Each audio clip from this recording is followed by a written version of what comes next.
The corridor smelled of blood and rotting floorboards. Captain Pavel Gromov stood with his back against the cold stone wall, his arms folded tight across his chest, watching them come. Two medics, in stained white coats, moved slowly under the weak light of a kerosene lantern hanging from a hook. Between them, they carried a stretcher. On the stretcher, a shape under a gray blanket. The shape was too still. The blanket was too flat over the face. Gromov did not look at the face. He looked at the feet. One boot was unlaced.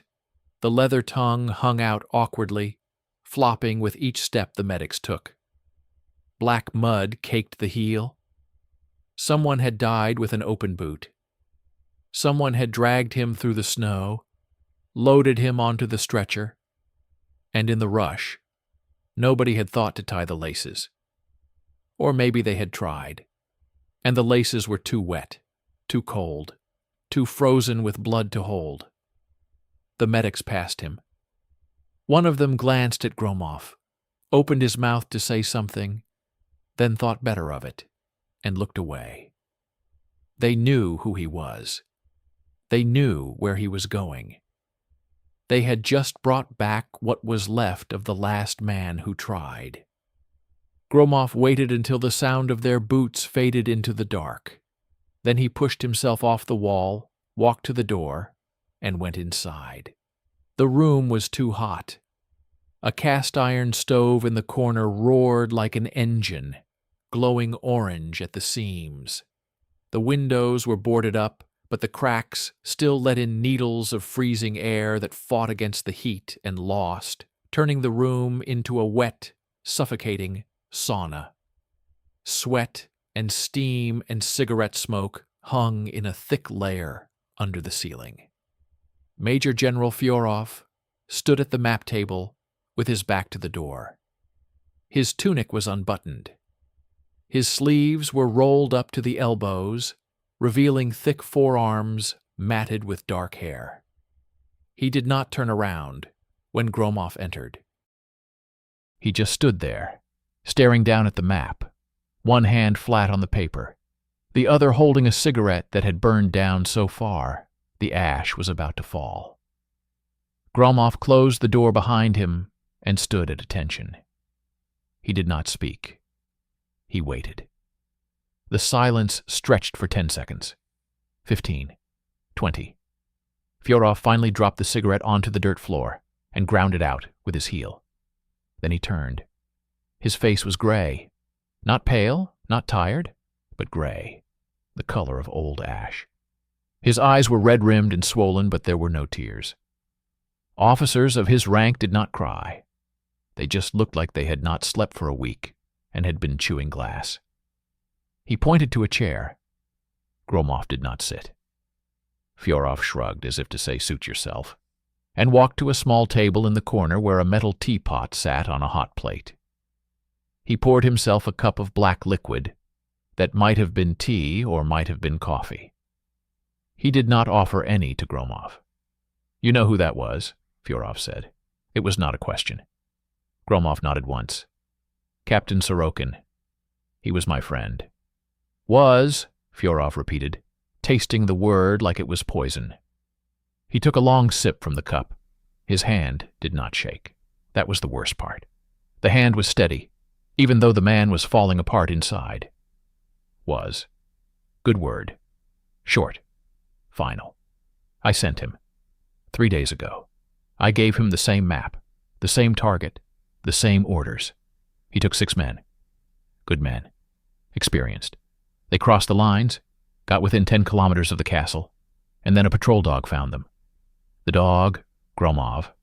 Not a machine gun, not a minefield, not an ambush. A fucking dog. They fought. They killed the handler.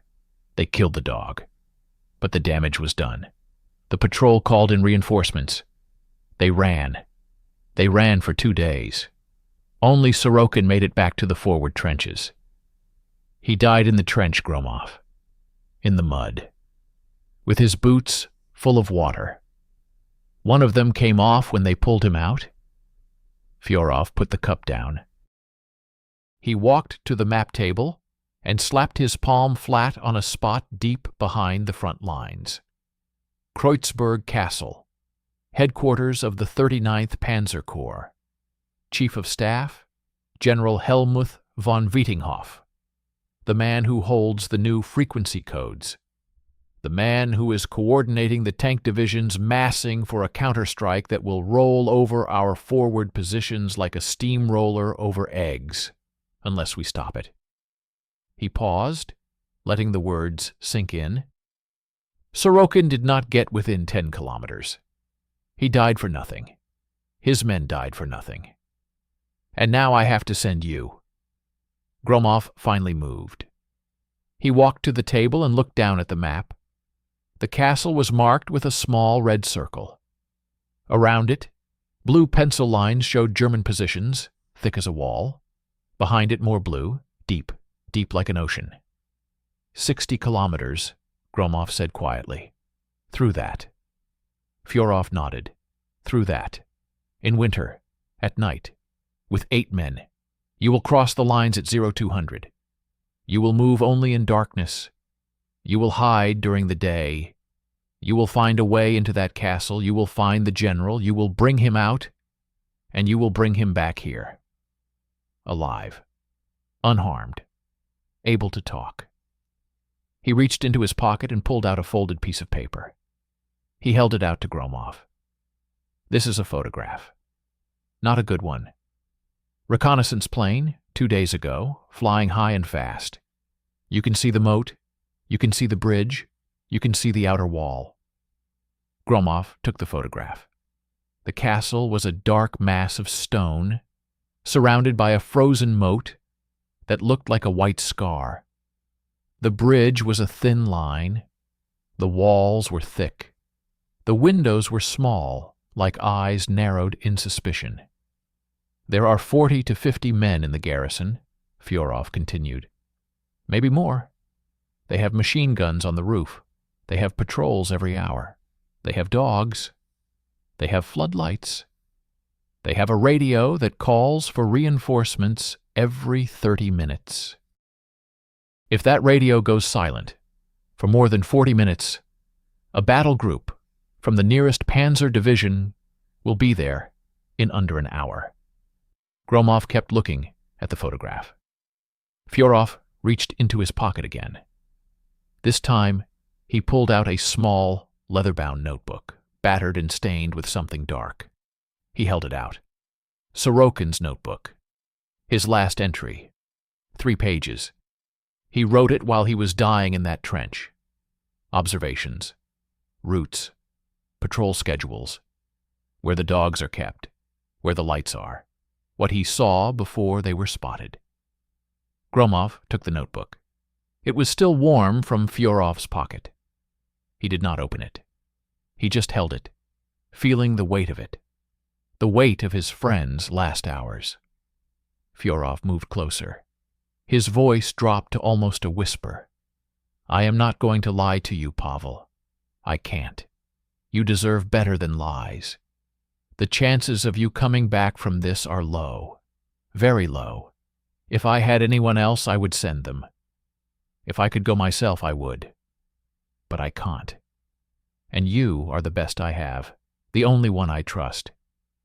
He pointed to the photograph in Gromov's hand. That man in the castle. Von Wietinghoff. He is not a Nazi. He is a Prussian aristocrat, a professional soldier. He fights for Germany, not for Hitler. That means he is dangerous in a different way. He is smart.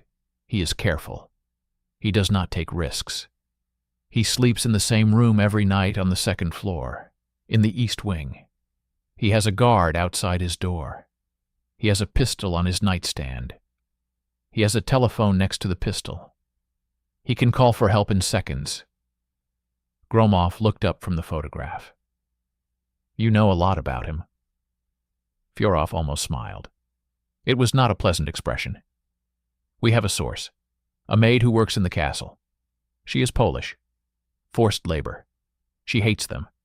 She feeds us information when she can. She drew a map of the inside. She marked his room. She marked the guards' positions. She marked the kitchen, the cellar, the stairwells. It is all in that folder. He gestured to a thick manila envelope on the corner of the table. Take it. Study it. Memorize it. Then burn it. If you get caught with that, they will know we have someone inside. They will find her. They will kill her. And they will kill you, slowly. Gromov picked up the envelope. It was heavy. Heavy with paper, heavy with hope, heavy with the lives of everyone who had touched it. Fyodorov walked back to the stove. He opened the little door and threw in a fresh piece of wood. Sparks flew up, danced in the hot air, and died. 36 hours, he said, without turning around. That is how long we have before the German offensive begins. That is how long the information von Wiedinghoff carries will be useful. After that, it does not matter if you bring him back or not. The attack will have started, the guns will be firing, the men will be dying, and all of this will have been for nothing. He closed the stove door and turned back to face Gromov. The firelight flickered across his gray face, making him look like a ghost. I am not ordering you to go, Pavel. I am asking you. Because ordering men into this feels like murder, and I have done enough murder for one war. Gromov tucked the envelope under his arm. He tucked the photograph into his pocket, next to his heart. He looked at the notebook in his hand, at the dark stains on the cover, and thought about his friend dying in the mud with his boot unlaced. He looked up at Fyodorov. Sorokin's body. Where is it now? Fyodorov blinked, surprised by the question. The medical tent. They are preparing him for burial. Gromov nodded. He walked to the door. He put his hand on the handle, then stopped. When I bring back the general, he said quietly, I want Sorokin buried with honors. Full honors. With his boots on. Both boots. Laced properly. Fyodorov stared at him for a long moment. Then he nodded. You bring him back, Pavel. You bring him back, and I will bury Sorokin myself. I will lace his boots with my own hands. Gromov opened the door. The cold air from the corridor hit him like a wall, a sharp contrast to the suffocating heat of the room. He stepped through, into the dark, into the smell of blood and rot. Behind him, the door closed. He walked down the corridor, past the spot where the medics had passed him, past the stain on the floor where something had dripped from the stretcher. He did not look down. He kept walking, his boots echoing on the broken stone, each step taking him closer to the men he would have to choose, closer to the forest, closer to the castle, closer to the general in his warm bed, sleeping peacefully, not knowing that a ghost was coming for him out of the frozen night. At the end of the corridor, before turning into the barracks room where his men waited, Gromov stopped. He reached into his pocket and pulled out the photograph. In the dim light of a distant lantern, he studied the castle, the dark stone, the narrow windows, the bridge like a tongue sticking out, inviting them in, daring them to try. He folded the photograph carefully and put it back. Then he reached down, checked his own bootlaces, and pulled them tight. 300 kilometers behind the lines, in a world that did not know the sound of Soviet artillery, the snow fell differently. It fell quietly, peacefully. It fell on slate roofs and wrought iron balconies, on cobblestone streets that had not seen a Russian boot in 200 years, on forests where deer moved undisturbed and foxes hunted in the dark. It fell on Kreuzberg Castle, covering its dark stone walls in a soft, white blanket that muffled every sound and softened every edge. The castle sat on a hill overlooking the town, a massive rectangle of medieval stone that had been added to and reinforced over centuries until it resembled a sleeping beast. Towers rose from each corner, their pointed roofs capped with snow. A frozen moat surrounded the entire structure, its surface white and smooth, hiding the dark water beneath. The only entrance was a stone bridge, arched and narrow, just wide enough for a single truck to cross. At the far end, massive oak doors, studded with iron, waited, closed every evening at sunset and not opened again until dawn. Lights burned in the windows, warm yellow lights that promised heat and safety and the comfort of thick walls against the winter night. From a distance, the castle looked almost inviting, almost beautiful, almost like something from a fairy tale. The fairy tale ended at the bridge. 2 sentries stood there, their breath clouding in the cold air, their rifles slung over their shoulders. They wore heavy greatcoats and wool hats pulled low over their ears. Every few minutes, one of them would stamp his feet or slap his gloved hands together to keep the blood moving. They were young, both of them. Boys, really, with soft cheeks and eyes that still held the memory of farmhouses and schoolyards. They had been sent here because it was safe, because nobody attacked castles this far behind the lines, because the real war was 100 kilometers east, where the Russians were dying in waves against German steel. They did not know that the Russians were coming to them. Inside the castle, the war was a distant rumor. The Great Hall, once a medieval banquet room with a vaulted ceiling and tapestries on the walls, had been converted into a command post. Maps covered the ancient stone, pinned in place with nails driven into the mortar. Radios crackled softly in the corner, manned by a sergeant with headphones over his ears. Telephones sat on a long oak table that had once held roasted boar and flagons of wine. Now it held typewriters, stacks of paper, and cups of cold coffee. Officers moved through the hall with quiet purpose. They saluted when they passed each other. They spoke in low voices.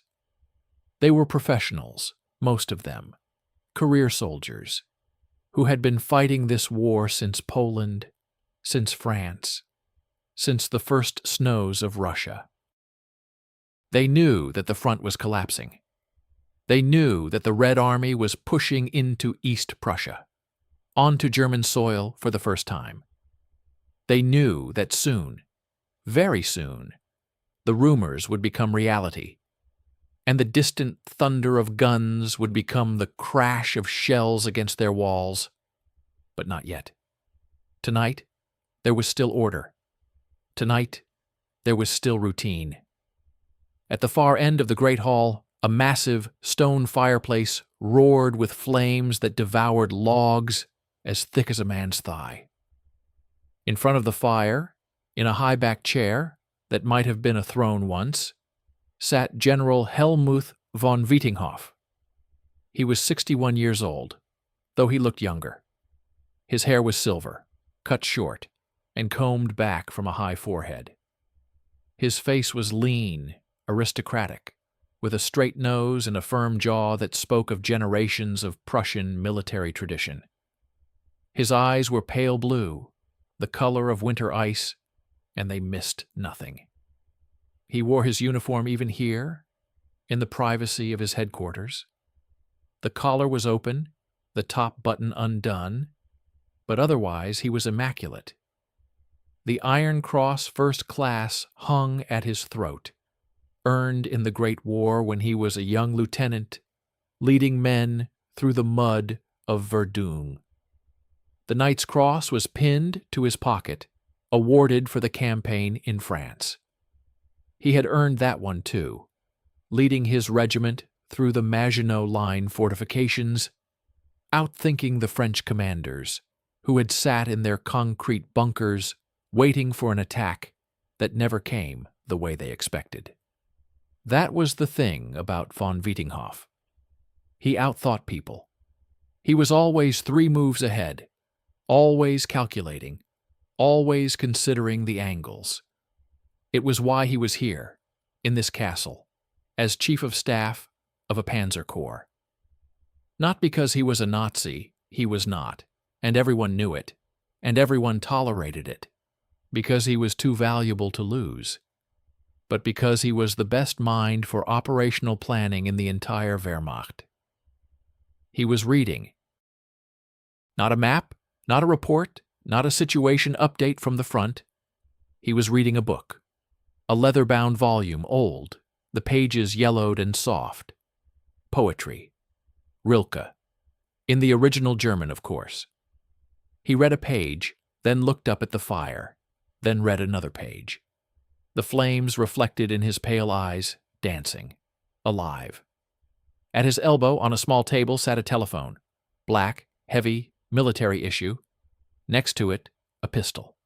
A Walther PPK, small enough to fit in a pocket, but deadly enough to kill a man at close range.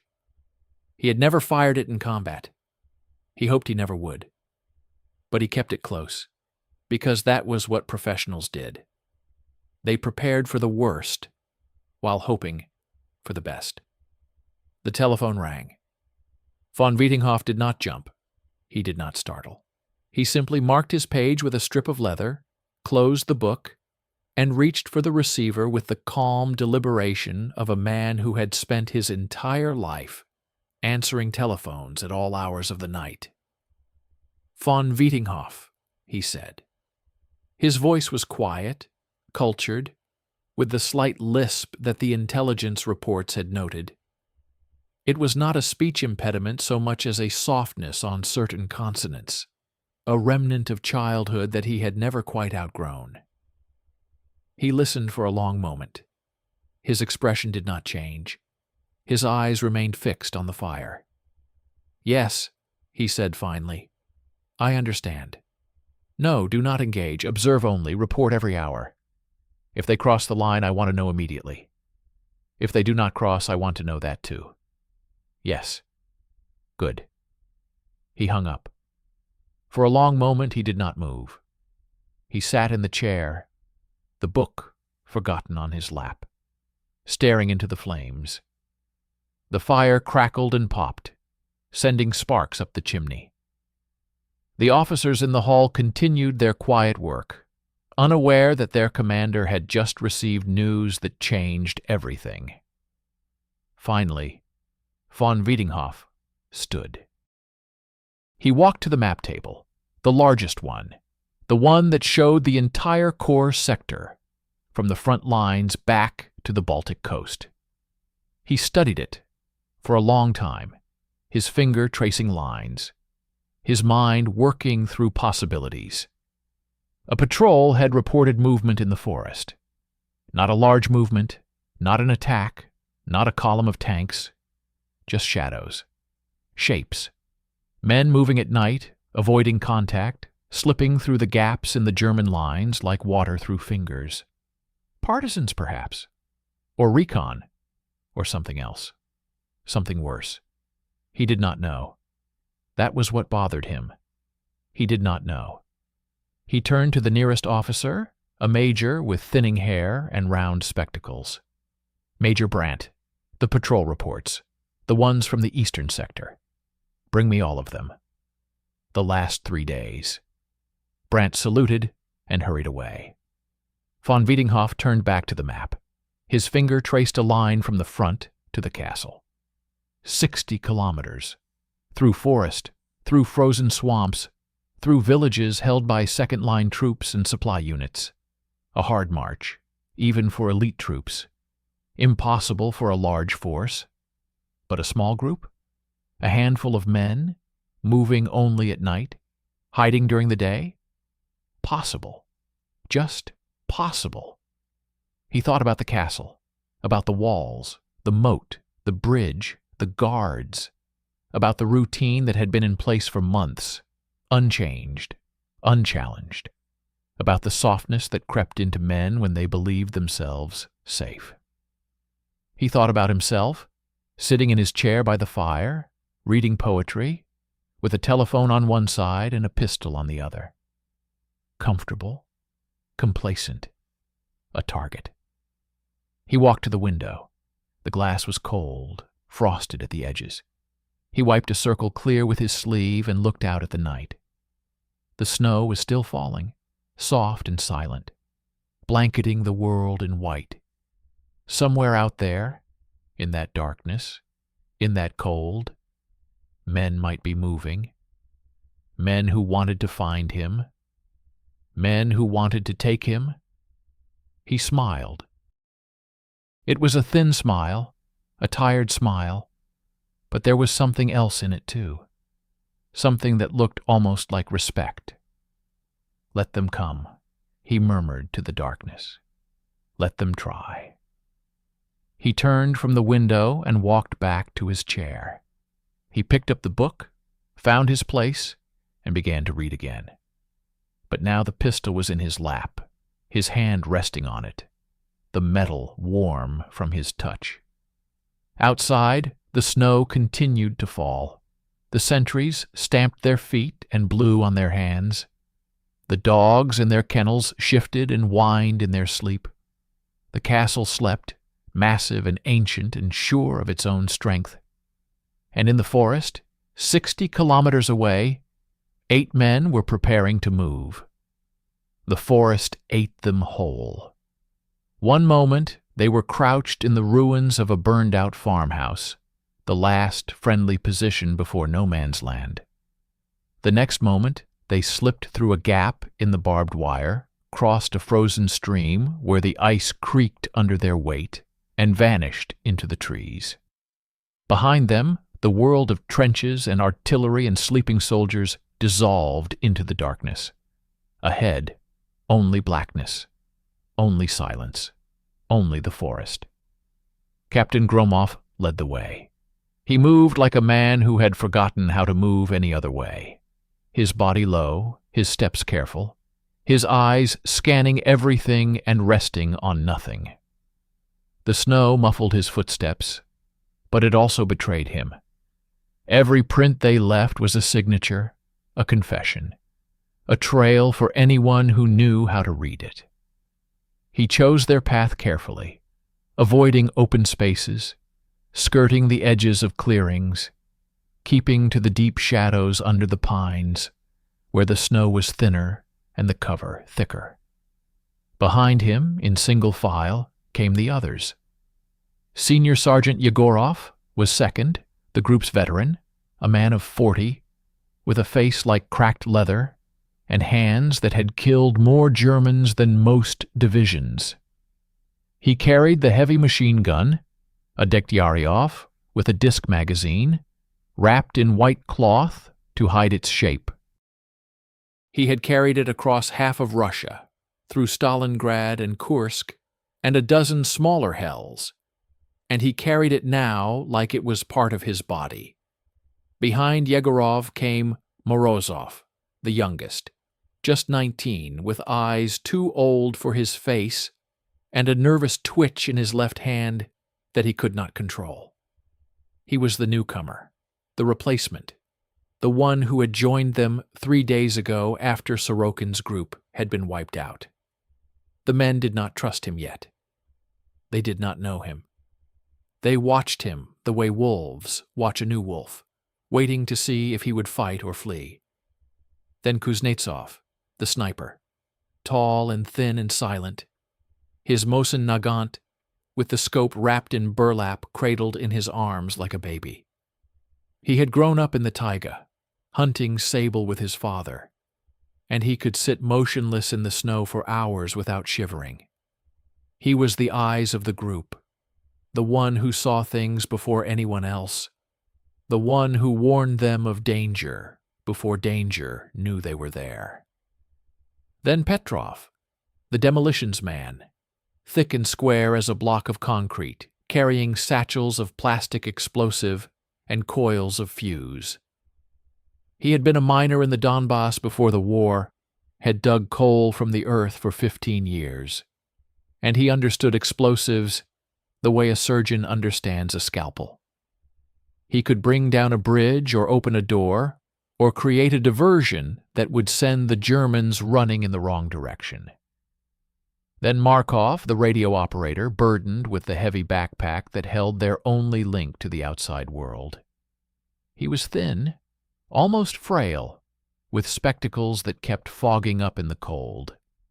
But his fingers were quick and precise on the Morse key, and he could fix almost anything with a length of wire and a pair of pliers. He was the group's voice, the one who would call for help if things went wrong, the one who would listen for news from the front. Then Volkov, the medic, young and cheerful, in a way that seemed almost obscene, given where they were and what they were doing. He smiled often, a wide, gap-toothed grin that made the others shake their heads. But his hands were steady, and he had saved more than one life with nothing but morphine and field dressings and stubborn refusal to let men die. And finally, bringing up the rear, covering their tracks as best he could, was Sergeant Orlov, the big one, the strong one, the one who carried the extra ammunition and the spare batteries and the rolled-up stretcher that nobody wanted to think about, but everyone was glad to have. He was simple, Orlov, not stupid, but simple, the kind of man who did not ask questions and did not complain, and did exactly what he was told, without hesitation. He had been a collective farm worker before the war, had driven a tractor and milked cows, and never imagined he would end up here, in a frozen forest, hunting a German general. 8 men, 8 lives, 8 stories that had converged on this frozen night for a single purpose. The first hour was the worst, not because of the Germans, not because of the danger, because of the silence. The forest was dead. No birds, no animals, no wind.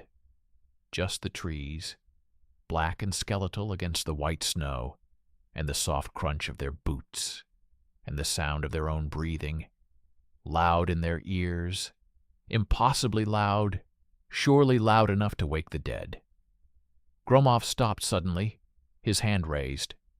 Behind him, the file froze, each man going still in mid-step, the way they had been trained. For a long moment, nothing moved. Then Gromov pointed. Ahead, through the trees, a light, small and yellow, bobbing slightly. A lantern, carried by a man.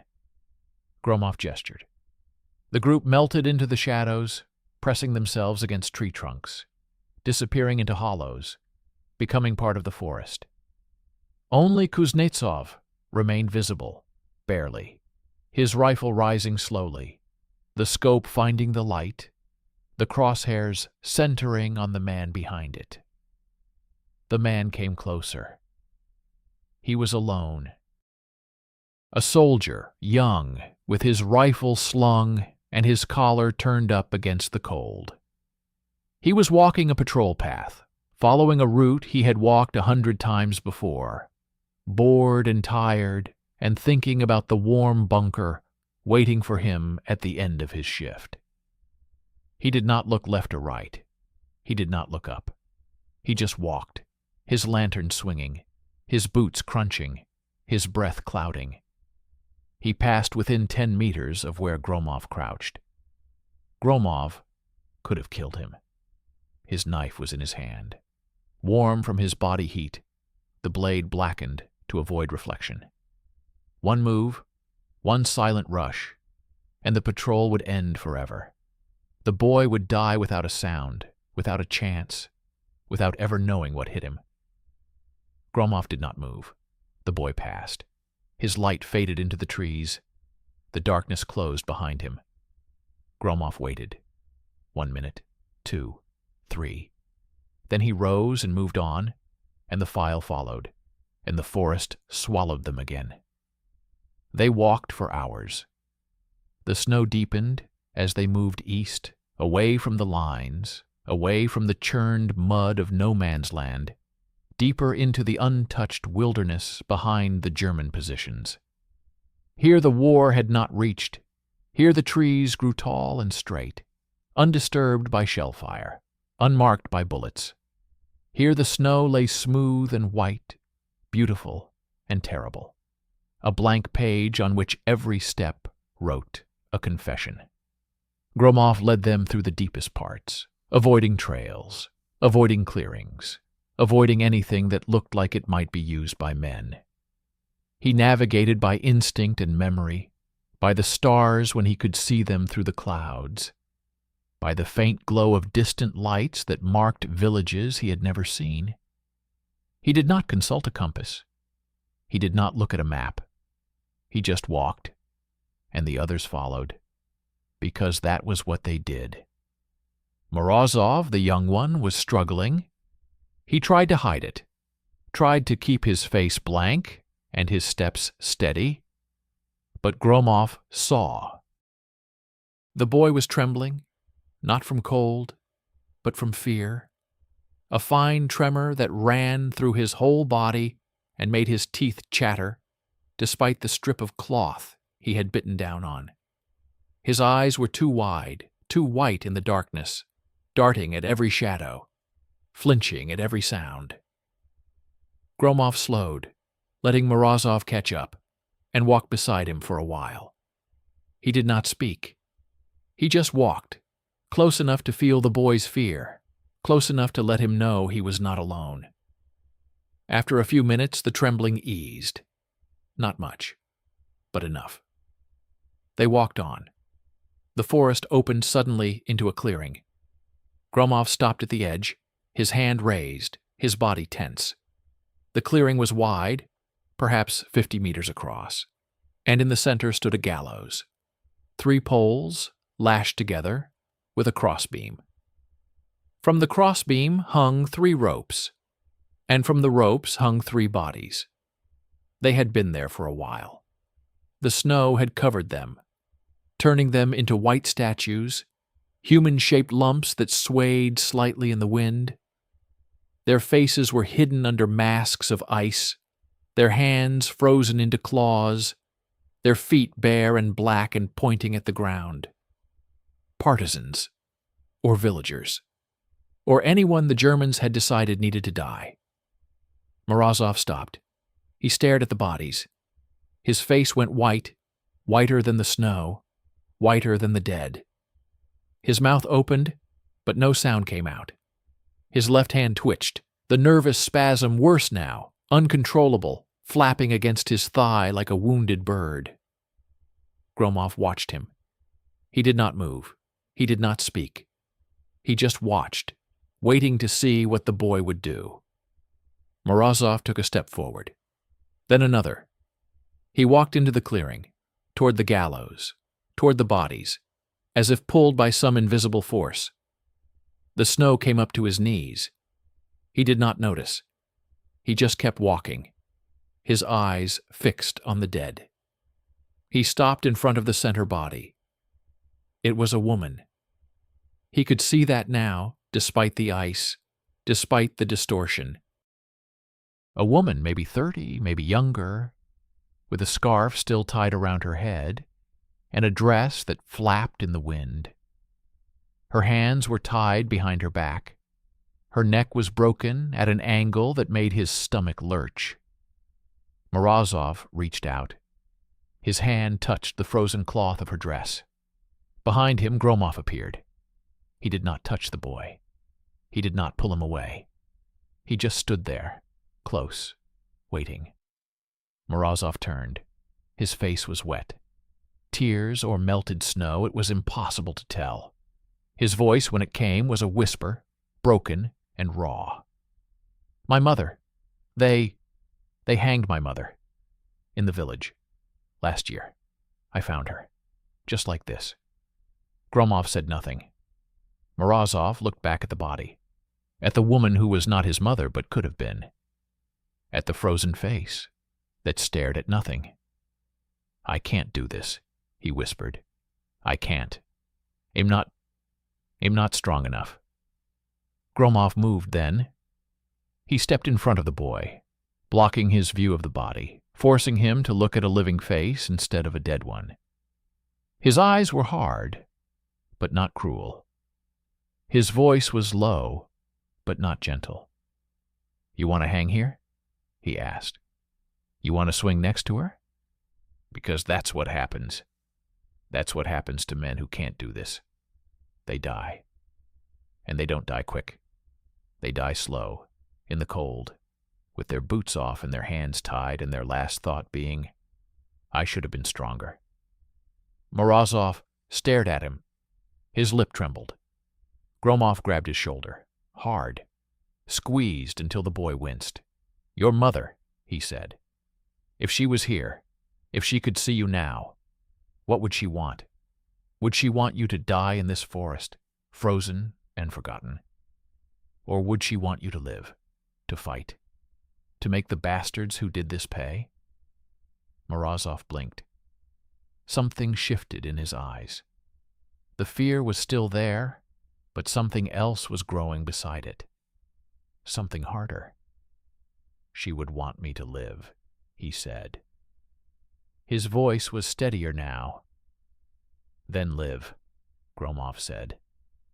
Live and fight. Cry later. Shake later. Break down later. But right now, right here, you move, you follow, you do your job, understand? Morozov nodded. He wiped his face with his sleeve. He looked at the bodies one more time, a long look, a look that said, I see you, and I remember you, and I will not forget. Then he turned and walked back into the trees. Gromov followed. The others followed. The clearing fell silent behind them, the bodies swinging gently in the wind, the snow falling softly on the dead. They walked for another hour, then another. The forest changed, became denser, darker, older.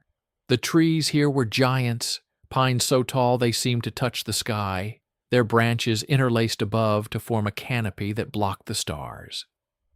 Underfoot, the snow was deeper, softer, treacherous with hidden holes and frozen roots. Gromov called a halt. They gathered in a tight circle, crouching in the snow, their breath misting in the air. Gromov pulled out a compass, checked their heading, checked it again. He unfolded a map, shielded it with his body, studied it by the dim red light of a filtered flashlight. 2 more hours, he whispered. Then we stop. Find a place to hide for the day.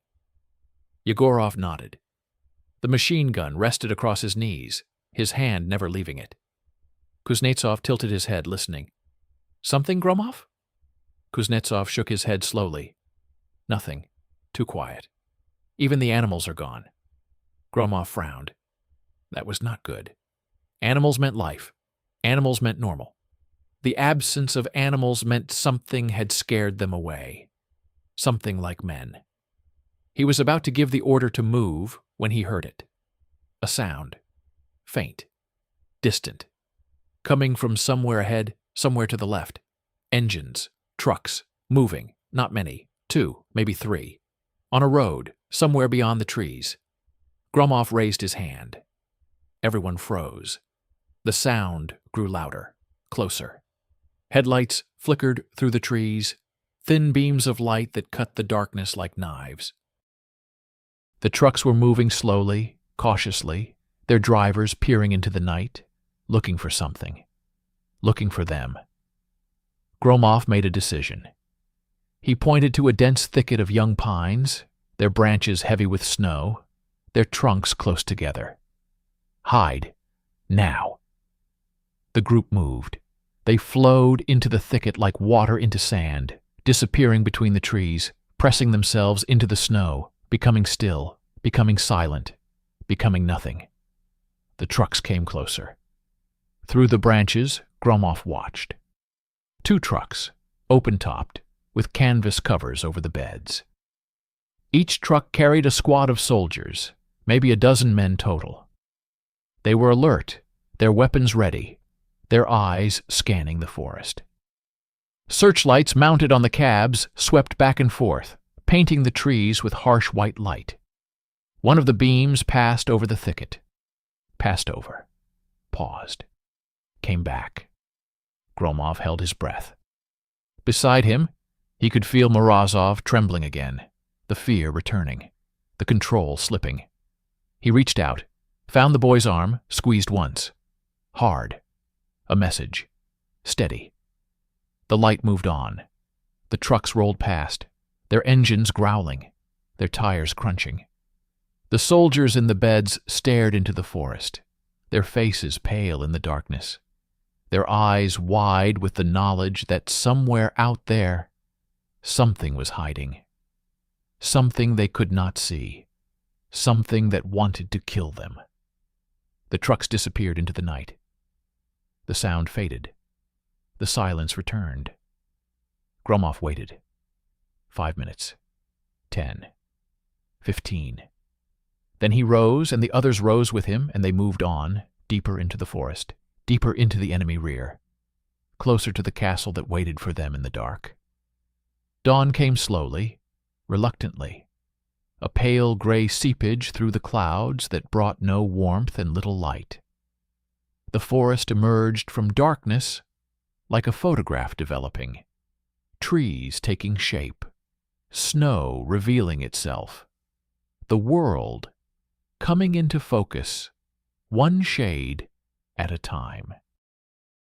It was beautiful in a way that hurt to look at, beautiful in a way that had nothing to do with war or death or the 8 men hiding in its depths. They had found their place an hour before first light. A ravine, deep and narrow, carved by some long-vanished stream, its sides steep and thick with undergrowth. At the bottom, a thin trickle of water still moved, too cold to freeze completely, whispering over stones that had lain there for centuries.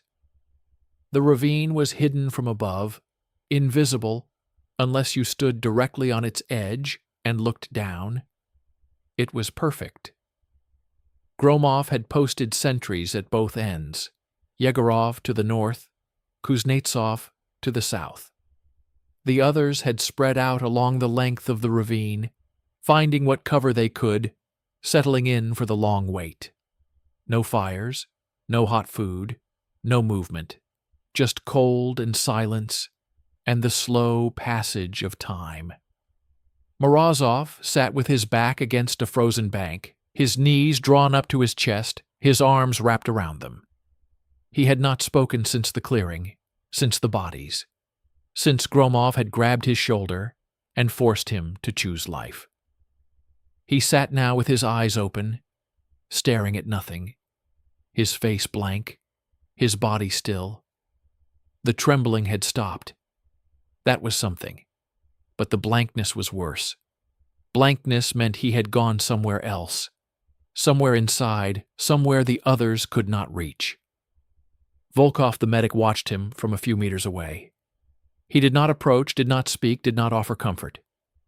He just watched, the way a good medic watched, waiting for signs of collapse, ready to intervene if the boy broke.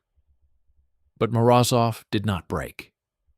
He just sat and stared and waited, and slowly, very slowly, something behind his eyes began to harden. The day crawled past like a wounded animal.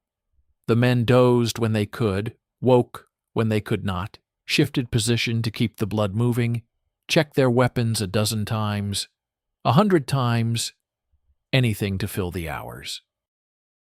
The cold was a living thing, a predator that never rested, that found every gap in every uniform, that crept into boots and gloves and the spaces between buttons.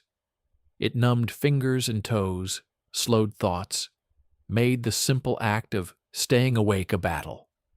Petrov, the demolitions man, passed around strips of frozen bread and chunks of sausage that had to be thawed in the mouth before they could be chewed. The men ate without taste, without pleasure, just fuel for bodies that demanded fuel.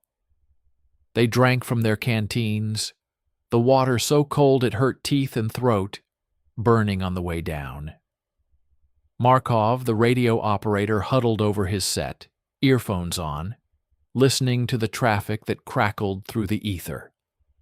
German voices, mostly, talking about supply movements and patrol reports, and the endless logistics of an army preparing to attack. He filtered through it all, picking out fragments, storing them away, building a picture of the world beyond the ravine. At noon, he signaled to Gromov. Gromov crawled over, careful not to dislodge snow, careful not to create movement that might be seen from above. He put his ear to the headphones, listened. A German patrol had found something. Not them. Something else. Tracks, maybe. Or a dropped piece of equipment. The voices were excited, urgent, calling for reinforcements, calling for dogs. They were searching, and they were close. Gromov listened for another minute, then pulled away. His face gave nothing away, but his eyes were calculating, measuring distances, angles, time. He crawled back to his position and lay still, his chin on his forearms, staring up at the lip of the ravine, waiting. An hour passed. 2. The afternoon light began to fade, the gray deepening toward darkness, the temperature dropping further as the sun abandoned the sky. The men stirred, knowing that soon they would move, soon they would leave this frozen hole and continue their march toward the castle. The waiting was almost over. Then Kuznetsov appeared. He came down the ravine like a shadow, silent and smooth, his rifle held across his body, his face unreadable. He reached Gromov and crouched beside him, his mouth close to Gromov's ear. "Germans," he breathed, 200 meters. "Moving this way." Gromov did not move. "How many?" 10, maybe 12, with dogs. The word hit like a bullet. Dogs. The thing that had killed Sorokin's group. The thing that could find them no matter how well they hid. Gromov closed his eyes for a long second. When he opened them, they were clear, focused, already planning. "Get everyone ready to move," he whispered. "But not yet. We wait. If they find us, we fight. If they pass, we stay. Understood?" Kuznetsov nodded and melted away, passing the word to the others. One by one, the men shifted, checked their weapons, loosened their knives in their sheaths. The tension in the ravine became something physical, something that pressed against them from all sides, something that made it hard to breathe. Morozov felt it too. The blankness in his eyes flickered, replaced by something else, something sharper. His hand went to his knife, touched the handle, rested there. He was ready, or as ready as he would ever be. The dogs heard them first. Not the men themselves, not their scent or their sound, but something else. The disturbance in the stillness, the wrongness of hidden things. The dogs began to bark, high and excited, pulling at their leashes, dragging their handlers toward the ravine. Gromov heard them coming. The barking grew louder, closer, more frantic. He could hear the handlers shouting, urging the dogs on, promising blood and reward. He could hear the crunch of boots in snow, the clink of equipment, the voices of men who did not know they were walking toward death. He made a decision.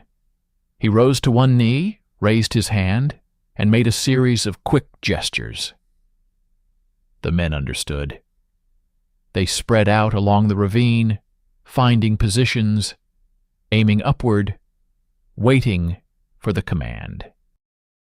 The dogs topped the ravine. 2 of them, huge German shepherds, their mouths open, their breath steaming, their eyes wild with the scent of prey. Behind them, handlers struggled to keep up, their faces red with exertion, their rifles swinging. For one frozen moment, dog and man stared down at man and dog. The world stopped. The snow kept falling. The wind kept blowing. But time itself seemed to hold its breath. Then Gromov's hand dropped. The ravine erupted. Kuznetsov's rifle cracked first, a single shot that took the lead handler in the center of his chest, dropping him without a sound.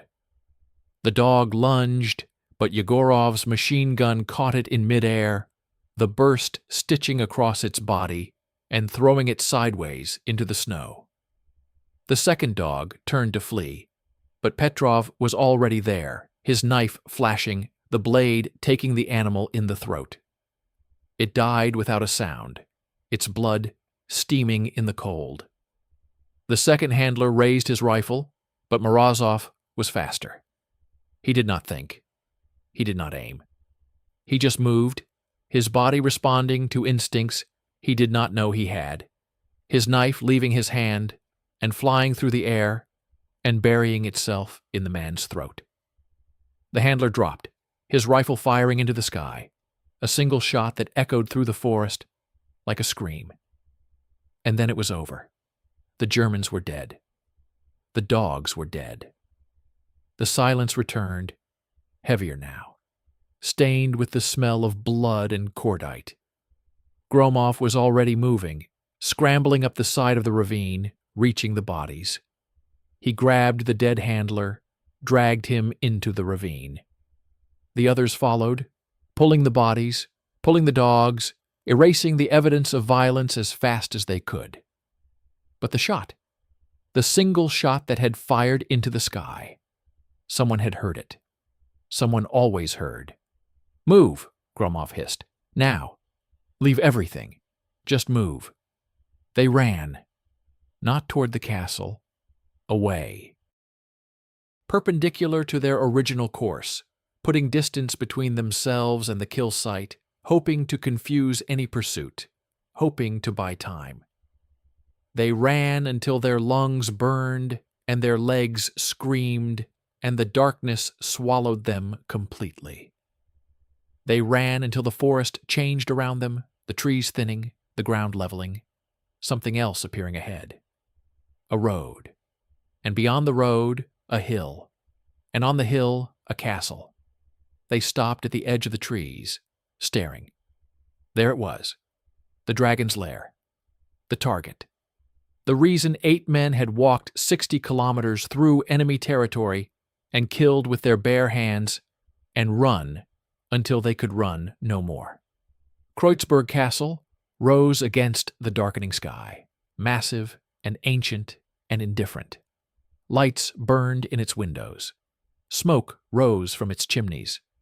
Somewhere inside those walls, a general sat in his warm room, reading poetry, waiting for dinner, unaware that ghosts had come to call. Gromov stared at the castle for a long moment. Then he turned to the others.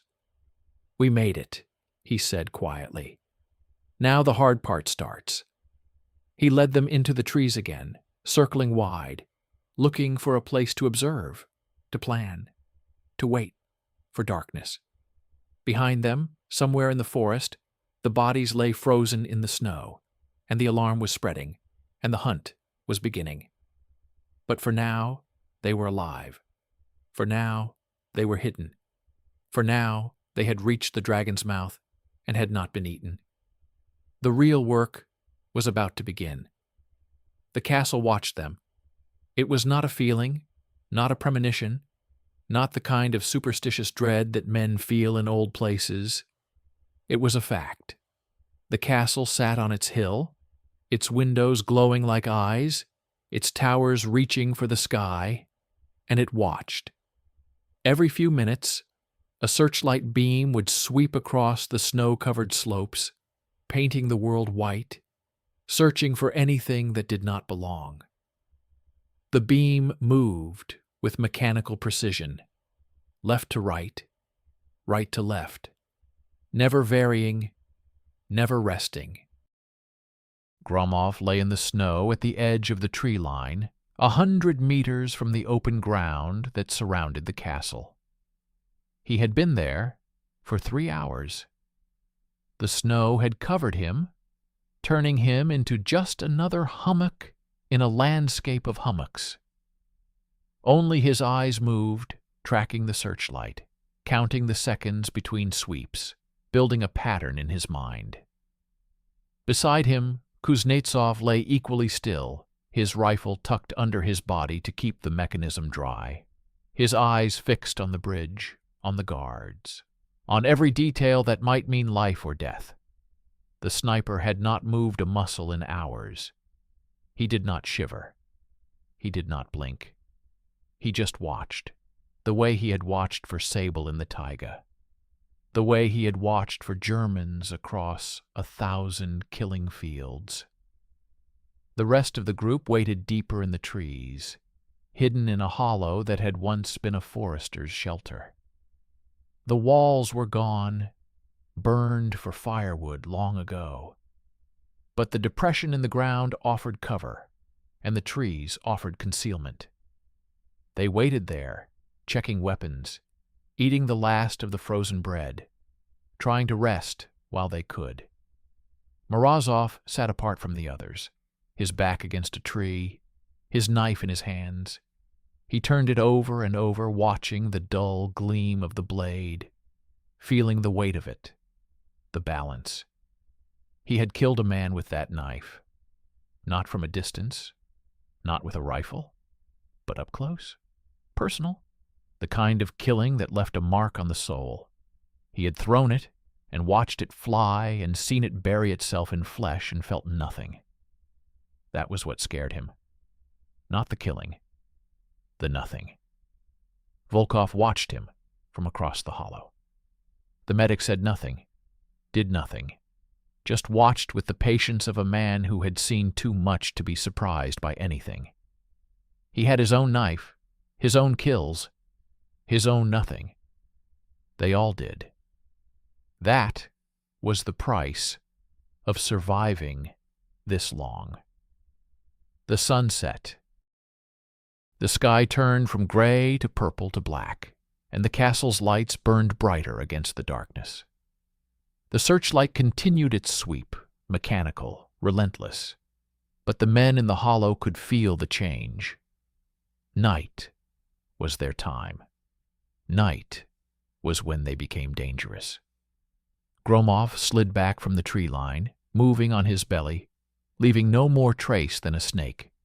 He reached the hollow and found the others waiting, their faces turned toward him in the darkness. He spoke in a whisper, so low they had to lean close to hear. The bridge is a kill zone, machine gun in the tower above it.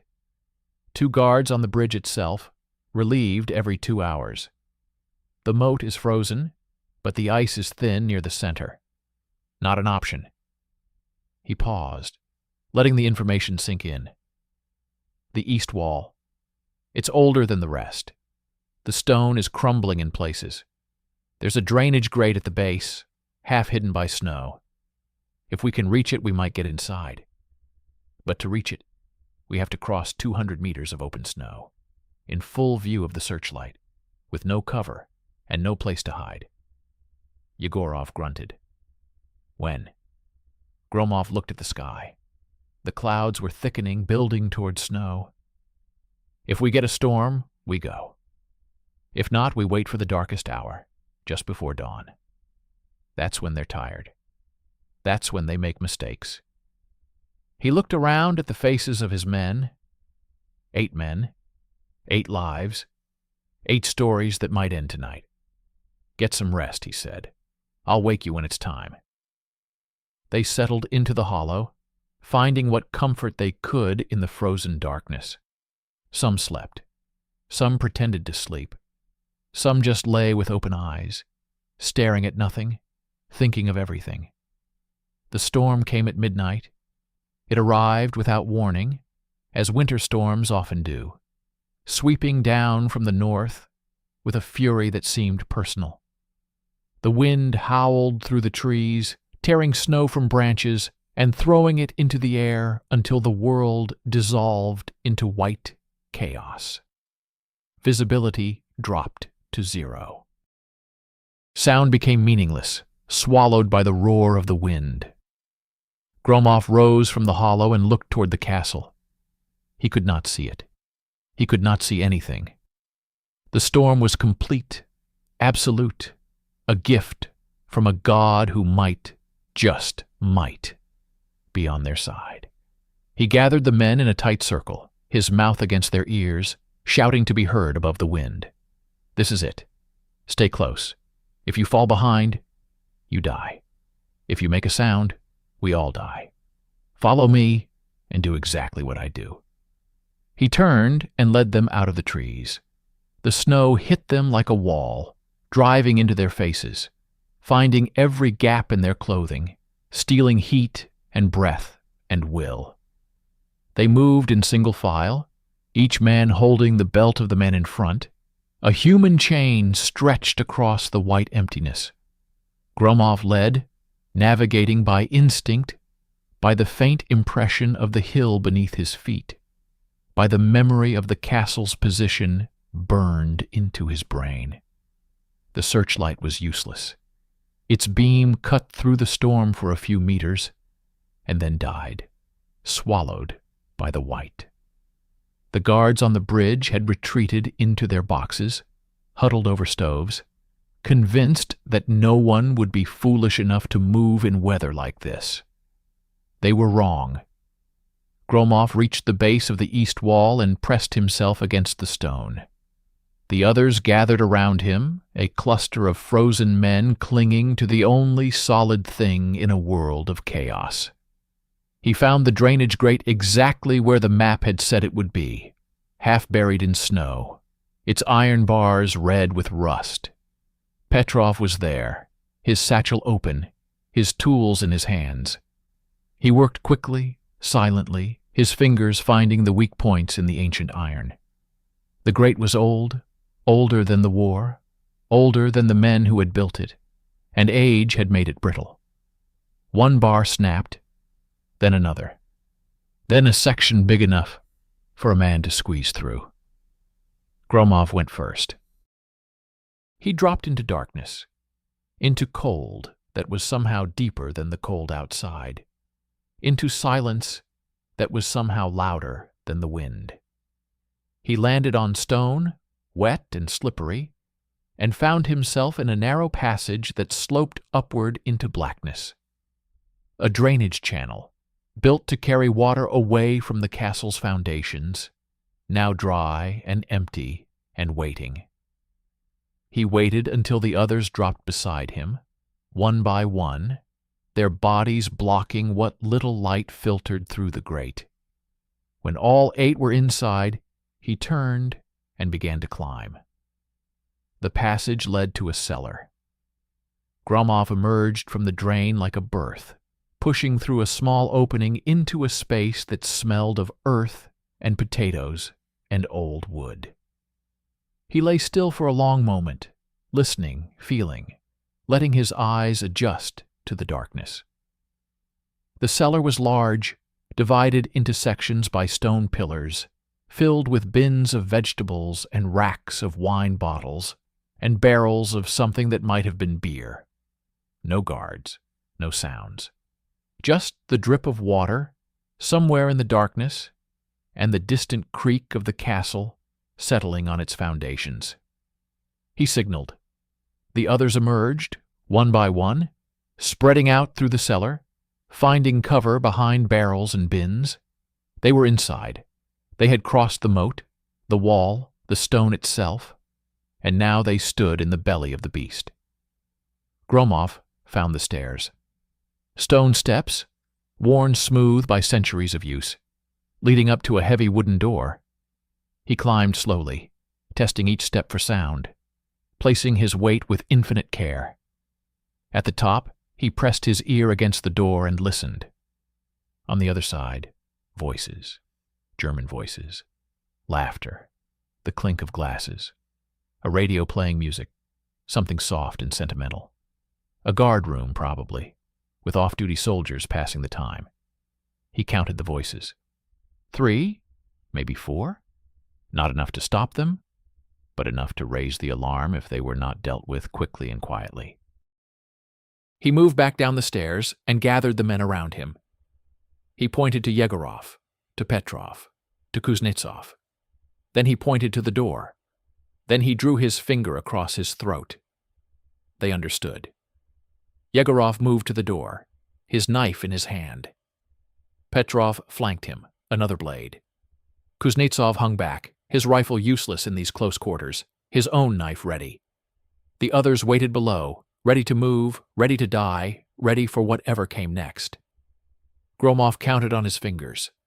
3, 2, 1. Yegorov pushed the door open. The room beyond was small, warm, lit by a single kerosene lamp. 4 German soldiers sat around a table, playing cards, their rifles stacked in a corner, their faces relaxed with the ease of men who believed themselves safe. They looked up as the door opened, their eyes widening, their mouths opening to shout. They never got the chance.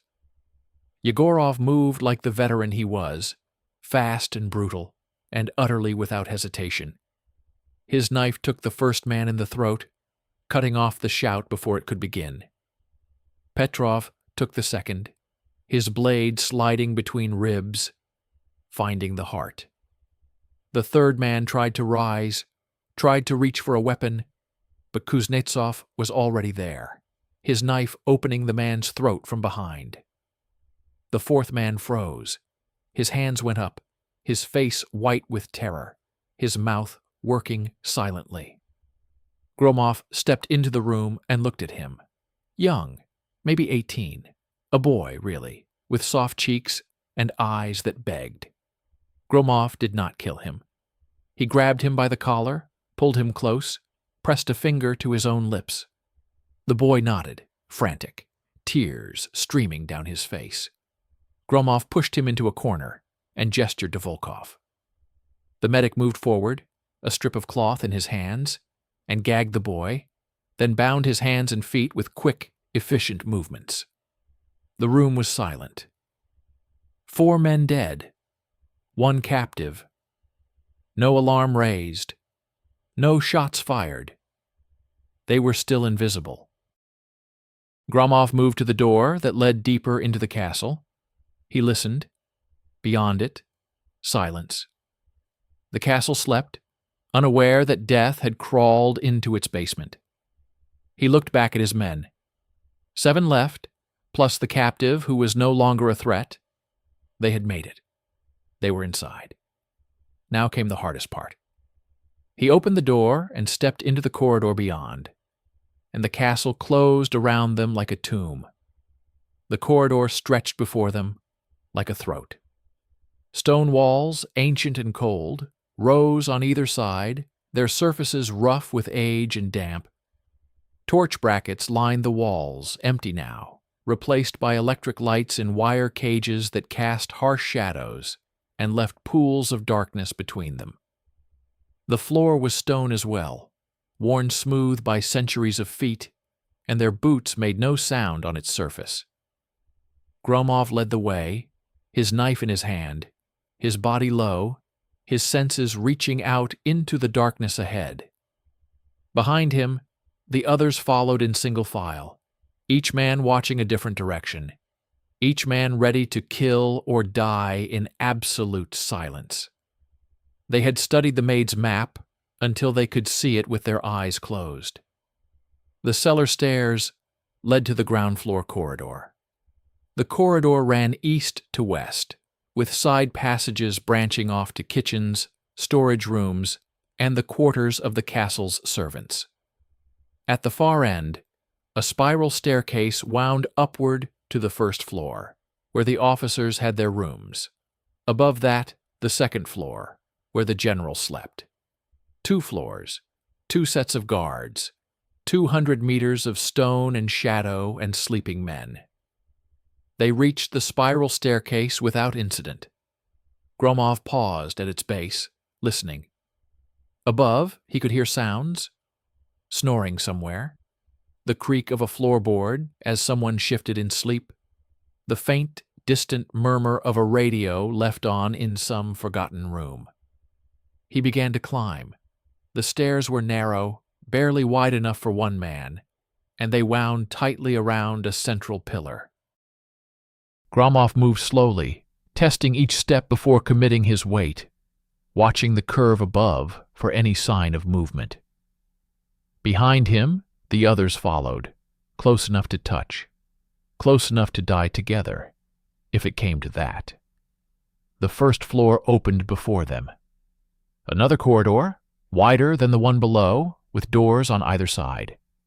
Each door bore a nameplate, small and brass, identifying the occupant. Major this, Captain that. Oberst something else. The senior officers of the Corps staff, sleeping in their beds, dreaming of wives and children, and a war that would end before they died.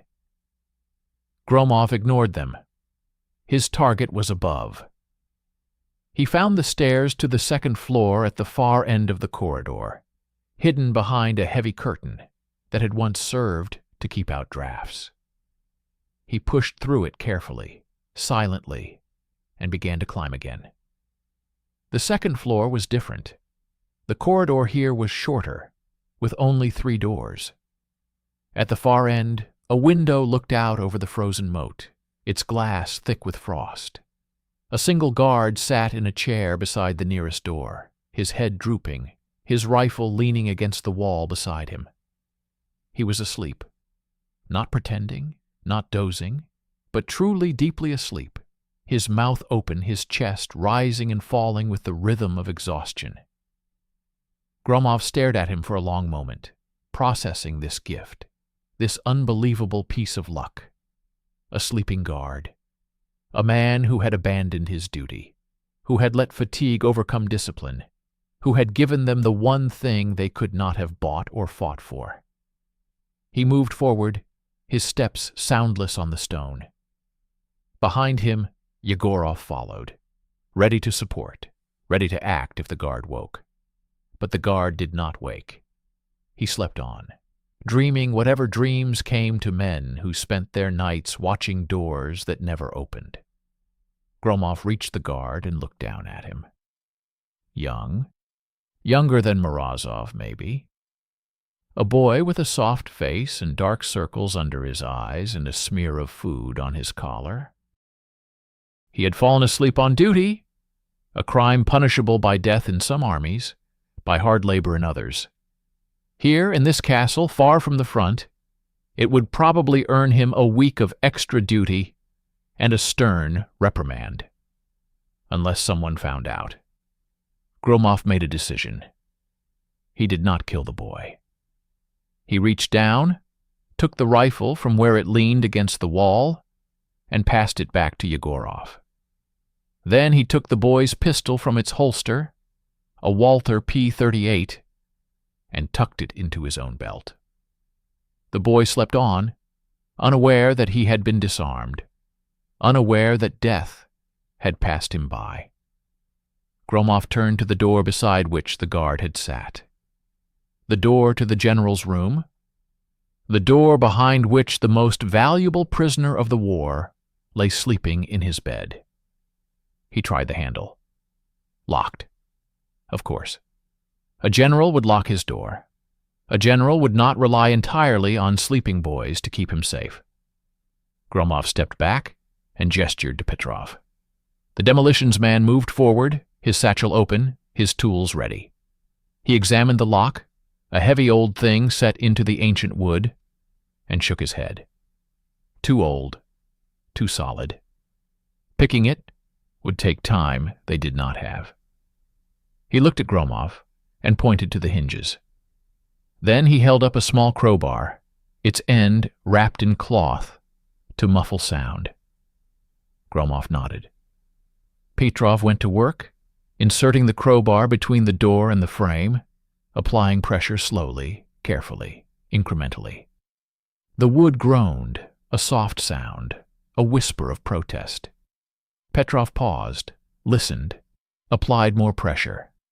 The groan came again, louder this time, but no sound from within, no stirring, no voice calling out in the darkness.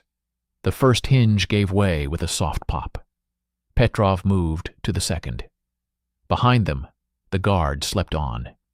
The corridor remained empty. The castle remained silent. The second hinge gave way. The door was now held only by the lock, which was useless without the hinges to support it. Petrov eased the door forward, tilting it, creating a gap. A narrow gap, just wide enough for a man to slip through. Gromov looked through the gap. He saw a room, large and high-ceilinged, with a massive bed against the far wall. In the bed, a shape. A man, lying on his back, his head turned to one side, his breathing deep and even. On the nightstand beside the bed, a telephone. Next to the telephone, a pistol. A Walther PPK, small and black and deadly. The general. Gromov slipped through the gap, his knife still in his hand, his body tensed for any sound, any movement. He crossed the room in 5 steps, his boots silent on the thick carpet, his shadow falling across the bed.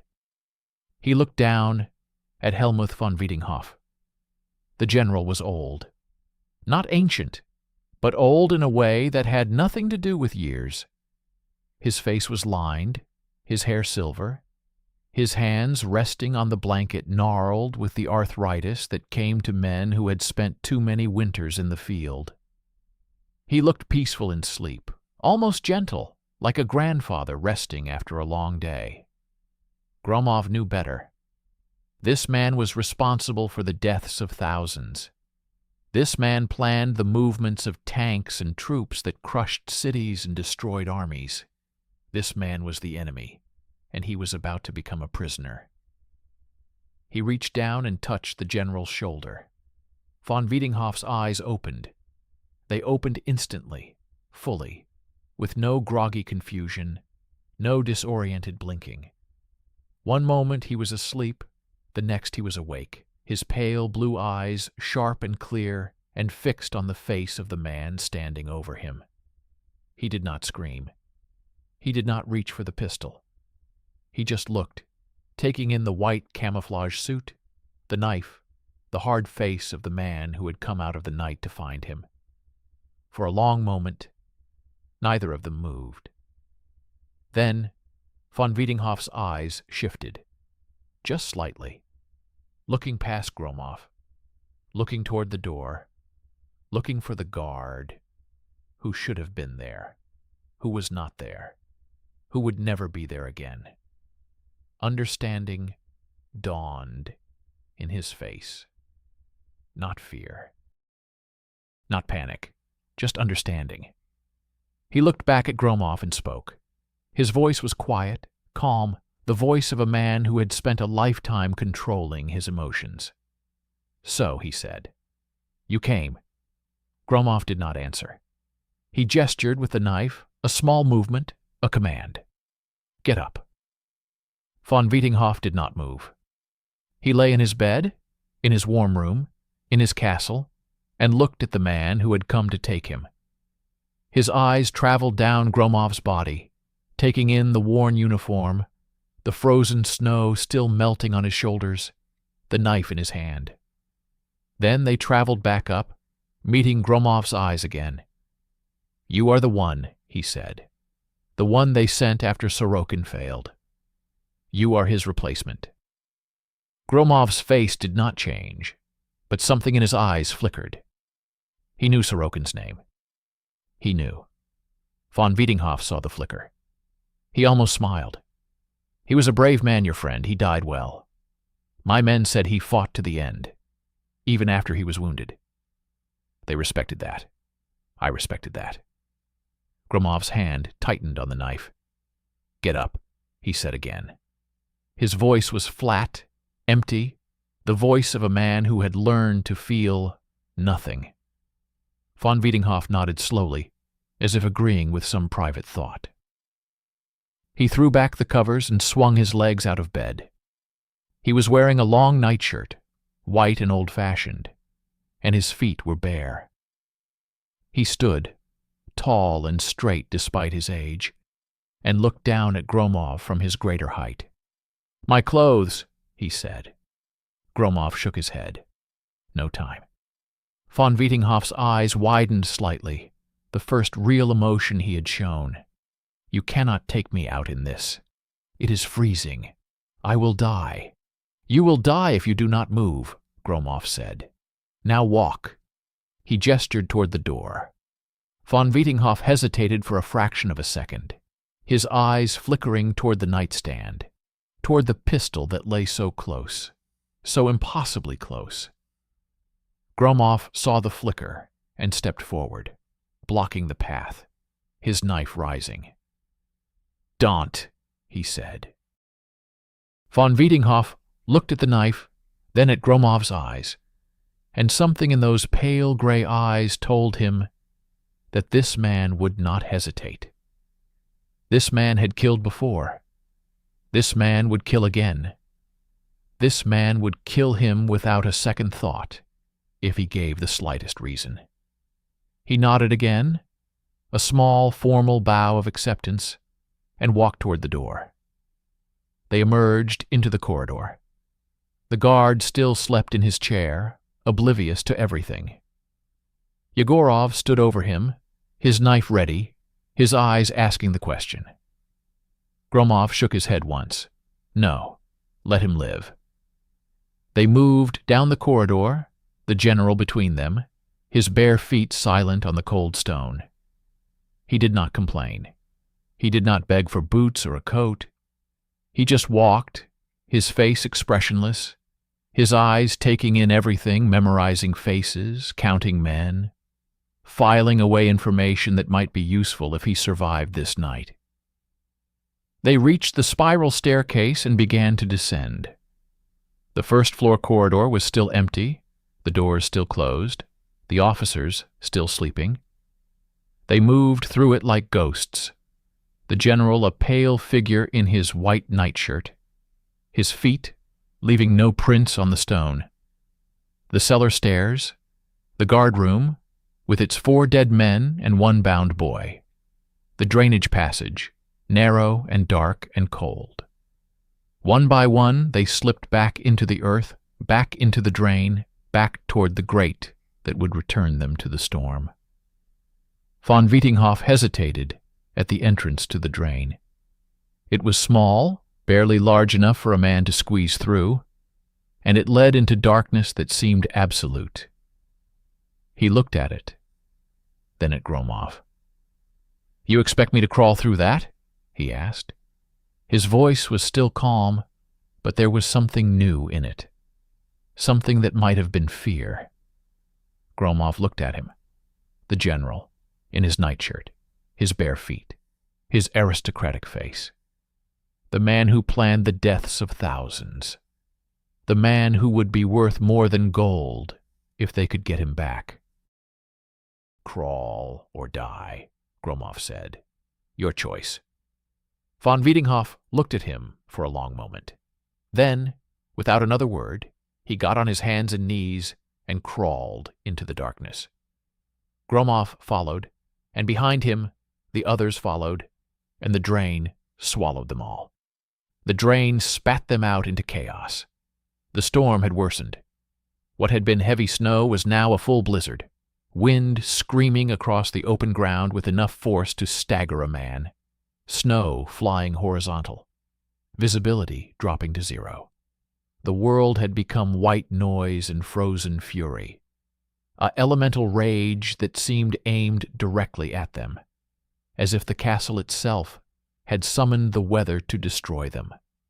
Gromov emerged first, pulling himself from the grate, and the wind hit him like a wall.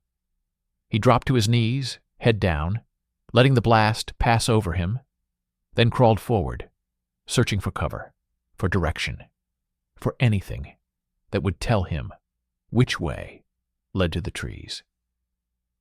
Behind him, von Vietinghoff emerged.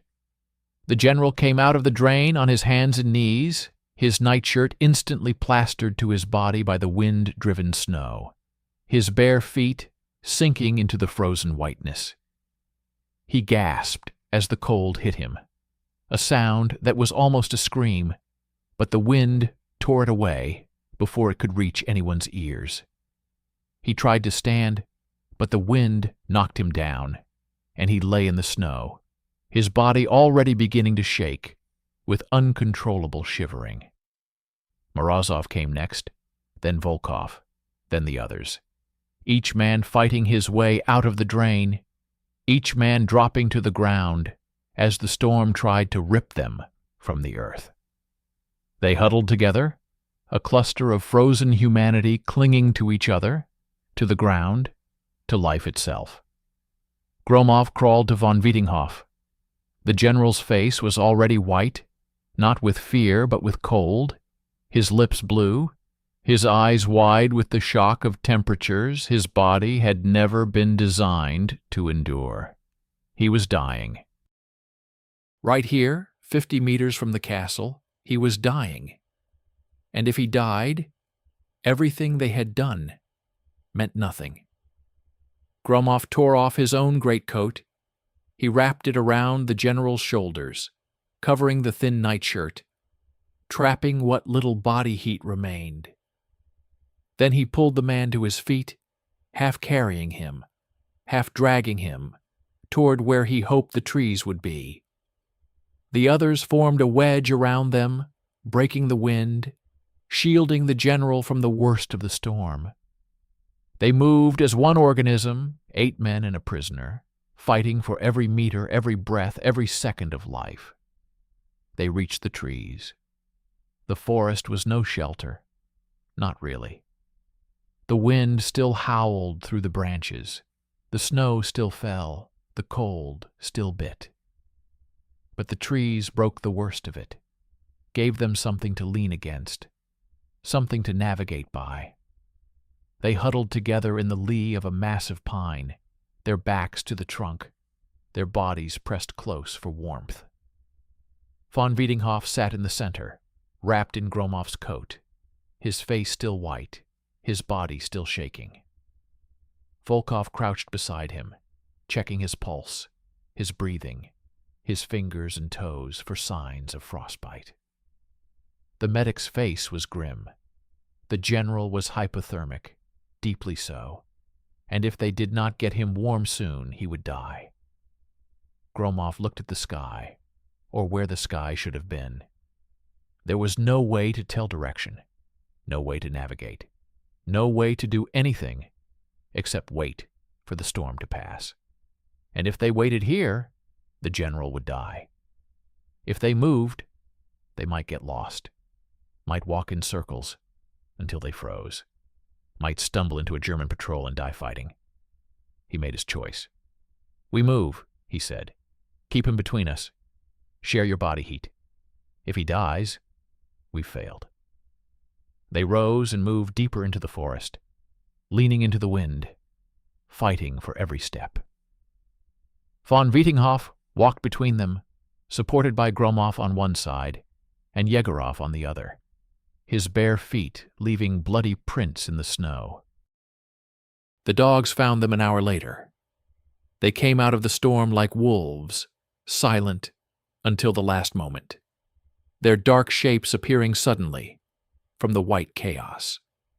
3 of them, German shepherds, their mouths open, their teeth bared, their eyes fixed on the men who had taken their master.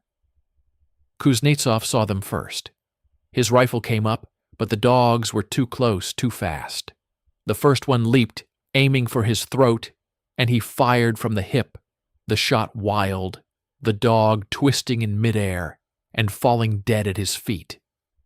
The second dog went for Yegorov. The big man swung his machine gun like a club, catching the animal in the side, sending it tumbling into the snow. It was up instantly, coming again. But Petrov was there, his knife flashing, the blade taking it in the chest. The third dog went for von Vietinghoff. It came low and fast, ignoring the others, focused entirely on the general. Gromov saw it coming and pushed the German aside, putting himself between the dog and its target. The dog leaped, and Gromov met it with his knife, the blade sinking deep into its chest, its weight carrying them both to the ground. They rolled in the snow, man and beast, the dog's teeth snapping inches from Gromov's face, its blood hot on his hands. He drove the knife deeper, twisted, and the dog went limp, its body heavy on top of him. He lay there for a moment, breathing hard, the dog's blood mixing with the snow on his face. Then he pushed the animal aside and rose. Von Wiedinghoff stood where Gromov had pushed him, staring at the scene with an expression that might have been shock, might have been wonder, might have been something else entirely. He looked at Gromov, at the blood on his face, at the knife in his hand, and for the first time, something like respect flickered in his pale eyes. "You saved me," he said. His voice was barely a whisper, lost in the wind. Gromov did not answer. He grabbed the general's arm and pulled him forward, and they moved on into the storm. Behind them, the castle woke. The sleeping guard had finally stirred, roused by some instinct or sound, and found the general's door hanging open, the general's bed empty, the general's pistol still on the nightstand. He had screamed then, a scream of pure terror, and the scream had spread through the castle like fire through dry grass. Officers tumbled from their beds, grabbing weapons, shouting orders. The radio crackled to life, calling for reinforcements, calling for patrols, calling for anyone who could stop the ghosts who had stolen their commander. Dogs were unleashed, men were mobilized, lights swept across the snow. But the storm hid everything. The tracks were already filling, the scent already fading, the ghosts already vanishing into the white. The Germans spread out from the castle in all directions, blind and desperate, knowing that somewhere out there, in the howling dark, their general was being dragged through the snow by men who would kill him rather than let him go. The chase lasted all night. Gromov pushed them hard, harder than they had ever been pushed, knowing that every minute counted, knowing that the Germans would not stop, would not rest, would not give up until they found their general or found his frozen body in the snow. Von Wiedinghoff slowed them down. He could not help it. He was old, cold, barefoot, dying. He stumbled constantly, fell constantly, had to be pulled up and dragged forward constantly. His face was a mask of suffering, his eyes glazed with pain, his lips moving in what might have been prayers or curses. Volkov wrapped the general's feet in strips torn from his own shirt, trying to protect them from the snow. But the damage was already done. The toes were black, frozen solid, dead. If the general lived, he would lose them. If he lived. Morozov carried the general for a while, the young man who had been trembling with fear 2 days ago now bearing the weight of the enemy on his back. He did not complain. He did not falter. He just walked, one step after another, his face set in lines that had not been there before. They crossed a frozen river, the ice creaking beneath them, the black water visible through cracks that could open at any moment and swallow them all. They climbed a ridge, slipping and sliding, pulling each other up, leaving skin and blood on the rocks. They passed through a village that was nothing but burned shells of houses, the inhabitants long gone, the only sounds the wind and their own ragged breathing, and always, behind them, the dogs. They could hear them sometimes when the wind dropped, faint and distant but getting closer. The Germans had brought more dogs, better dogs, dogs that could follow a trail even in this weather. They were coming. They would not stop. Dawn came like a gift and a curse. The storm broke as suddenly as it had begun, the wind dying, the snow stopping, the clouds parting, to reveal a sky of pale, cruel blue. The world emerged from the white chaos, beautiful and terrible, every detail sharp and clear in the morning light. They stood on the edge of a frozen swamp, exhausted beyond words, their faces turned toward the sun that brought no warmth. Behind them, the forest stretched away, and somewhere in that forest, the dogs were getting closer. Gromov looked at his men. 7 men and a prisoner, all that remained of the 8 who had crossed into enemy territory. They were done, finished, empty. They could not run anymore. They could not fight anymore. They could only wait for what was coming. Then Kuznetsov pointed. Ahead, across the frozen swamp, a line of trees, and beyond the trees, smoke, thin and gray, rising into the morning sky, campfire smoke, and beyond the smoke, the faint, distant rumble of engines, the front. They had reached the front. But between them and the front, the frozen swamp, open, exposed, a killing ground if the Germans caught them on it. And behind them, the dogs, closer now, much closer. Gromov looked at the swamp. He looked at his men. He looked at the general, who had somehow survived the night, who stood swaying between Morozov and Volkov, his face a ruin of pain and exhaustion. He made his choice. "We go," he said. "Now, across the swamp. Stay together. If they catch us, we make our stand on the other side." They stepped onto the ice. The dogs broke from the trees when they were halfway across. A flood of them, a dozen at least, their handlers struggling to keep up, their baying echoing across the frozen waste. They saw the men on the ice and came straight for them, fast and low, their hunger for blood driving them forward. Kuznetsov turned and dropped to one knee. His rifle came up, aimed, fired. A dog tumbled, skidding across the ice. He fired again. Another dog fell. Again. 3 shots, 3 dogs. But there were more. Always more. Yegorov opened up with the machine gun, the sound hammering across the swamp, the tracers bright in the morning light. Dogs screamed and died, their bodies piling up on the ice. But still they came, driven by something beyond reason. Gromov pulled von Vietinghoff forward, dragging him across the ice, the general's bare feet leaving bloody smears on the white. The far shore was close now, so close just meters away. A dog reached them. It came from the side, leaping at the general, its jaws reaching for his throat. Morozov stepped in front of it, his knife flashing, his body taking the impact. Man and dog went down together, sliding across the ice, and when they stopped, the dog was dead, and Morozov was bleeding from a deep wound in his arm. He got up. He kept moving. They reached the shore. Gromov pulled von Vietinghoff onto solid ground, then turned to face the pursuit.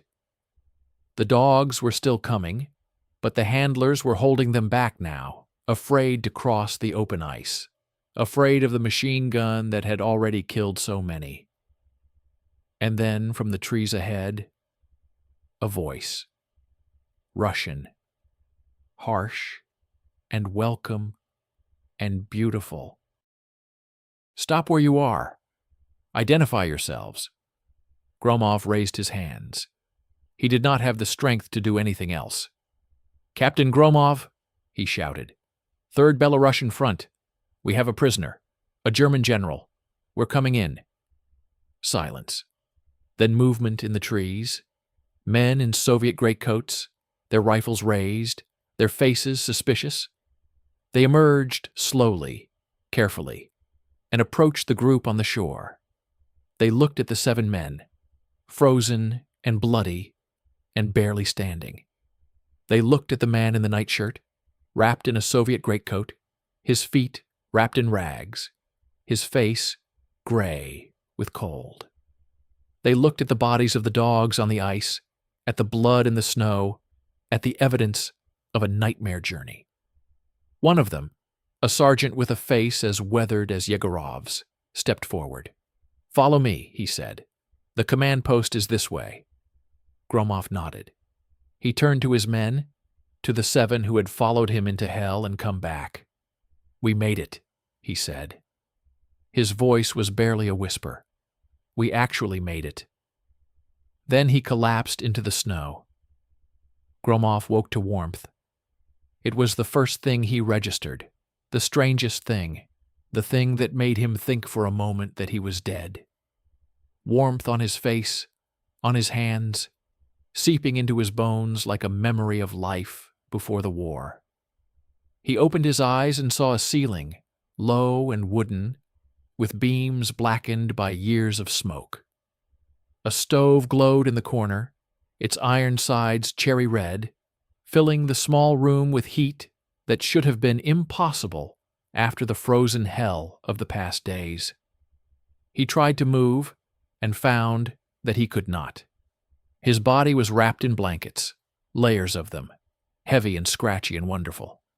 His feet were bound in bandages, thick and white, and when he tried to wiggle his toes, he felt nothing. Just pressure. Just the absence of feeling that meant the cold had done its work. The door opened.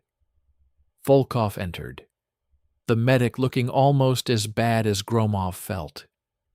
His face drawn and pale, dark circles under his eyes.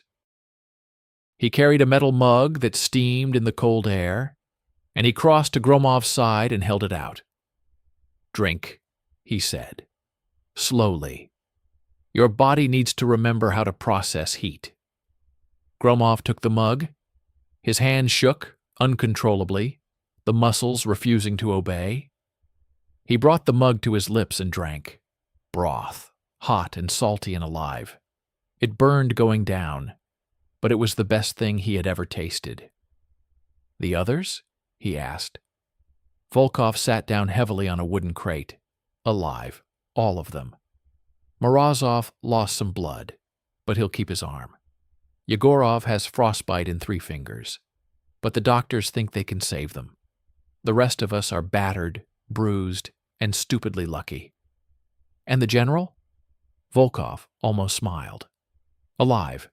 They've got him in another room, wrapped in every blanket they could find. His feet are bad. He'll lose some toes, maybe more. But he'll live. He's already talking. Gromov nodded.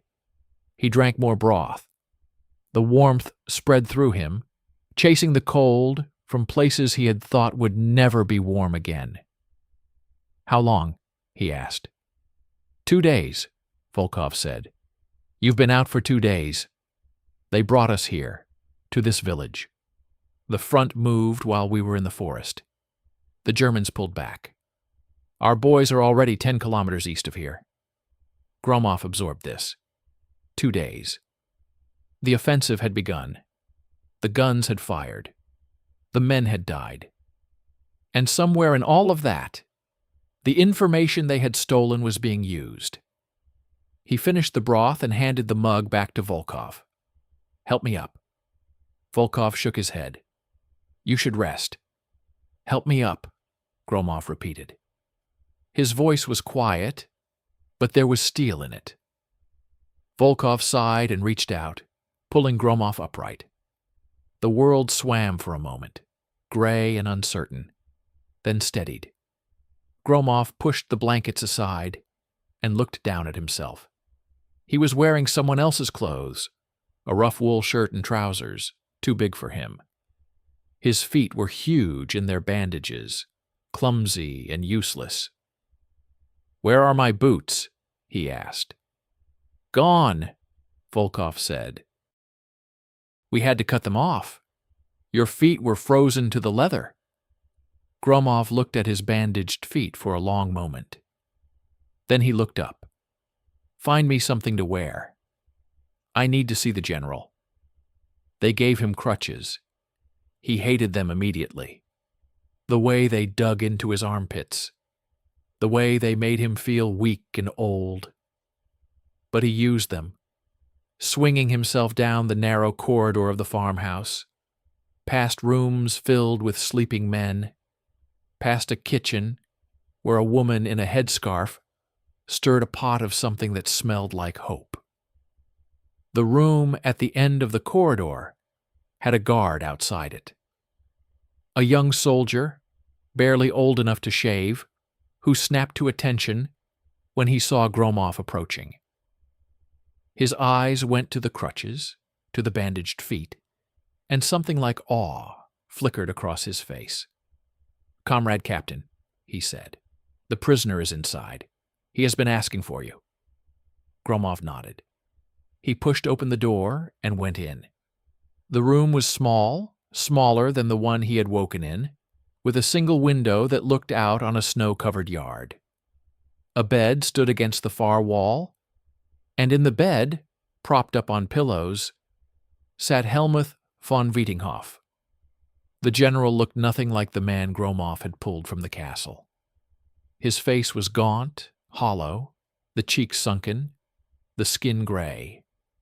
His silver hair was uncombed, sticking up in wild tufts. His hands lay on the blanket, and the fingers were wrapped in bandages, just like Gromov's feet. But his eyes were the same, pale blue, sharp, watching. He smiled when Gromov entered. A thin smile, tired, but genuine. "Captain," he said, "you came. I was beginning to think they had not told you I was asking." Gromov swung himself across the room and stopped beside the bed. He looked down at the man he had traveled 60 kilometers to find. The man who had cost him friends and blood and the feeling in his feet. "You asked for me," Gromov said. "I'm here." Von Wiedinghoff gestured to a chair beside the bed. "Sit, please. You look terrible standing." Gromov sat. The crutches clattered to the floor. He left them there. They looked at each other for a long moment. Two men, enemies, who had shared something that would bind them forever. A journey through hell, a night that neither would forget. "They tell me you saved my life," von Wiedinghoff said, "in the storm." When the dogs came, Gromov said nothing. The general nodded slowly, as if he had expected silence. "I have been thinking about that these past 2 days, about why you would do that. You could have let me die. It would have been easier. You would have completed your mission. A dead general tells no secrets. But you carried me. You wrapped me in your coat. You pulled me through the snow, when every step must have been agony." He paused, waiting for a response. Gromov gave none. "I think I understand," von Wiedinghoff continued. "It was not about me. It was about the mission. A dead general is a corpse. A living general is a weapon. You saved me because I was useful, because the information in my head was worth more than your comfort, your safety, your life." He smiled again, that thin, tired smile. "You are a professional, Captain. Like me. We do our jobs. We do not let feelings get in the way. I respect that." Gromov shifted in his chair. His feet throbbed, a dull ache that he knew would become something worse as the feeling returned. "They tell me you talked," he said. "Gave them everything, the codes, the plans, the locations." Von Wiedinghoff nodded. "I did. It was interesting. Your interrogators are good. Not brutal, but persistent. They ask the same questions over and over in different ways, looking for inconsistencies. They did not find any, because I told them the truth from the beginning." "Why?" Gromov asked. The question had been bothering him since Volkov mentioned it. Why would a Prussian general, a man of honor and duty, betray his own army?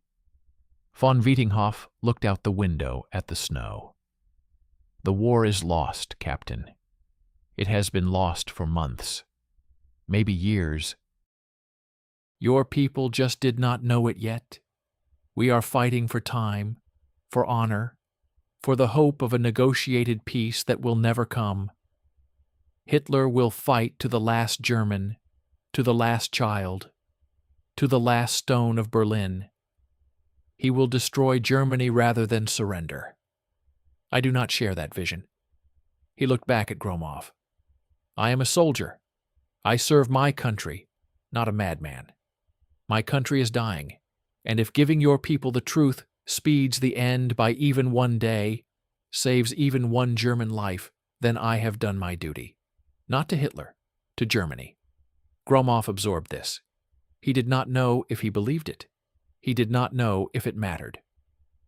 They sat in silence for a while, two men in a small room, the war raging somewhere beyond the window. The door opened. Major General Fyorov stood there, his bulk filling the frame, his face as gray and tired as it had been in that first briefing. But there was something different in his eyes now, something that might have been relief, something that might have been pride. He looked at Gromov. He looked at von Wiedinghoff. Then he walked into the room and stood before them. "Captain," he said, "you are relieved. Report to my office when you are able." Gromov nodded. He reached for his crutches, struggling to rise. Von Wiedinghoff spoke. "General, a moment, please." Fyorov turned to him, his expression unreadable.